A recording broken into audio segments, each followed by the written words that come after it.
How to create mockups with ChatGPT. Want to design mockups faster? Let's use ChatGPT to plan and create mockups step by step. So, first you start by deciding what kind of mockup you need: website, app, or product packaging. And then give ChatGPT context.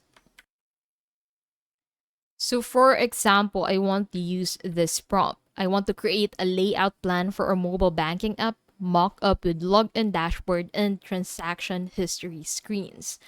So simply enter this, and ChatGPT will suggest layouts like headers, navigation, color schemes, and typography. Use these as your blueprint. ChatGPT can also generate placeholder tags, call to action phrases, and sample user flows for your mock-up. Take the layouts and text into design tools like Figma, Canva, or Photoshop to build the actual mock-up visual. Ask ChatGPT to refine, like making it more minimal, adding dark mode, or suggesting icons. Update your design accordingly. And that is how you can basically create mock-ups using ChatGPT.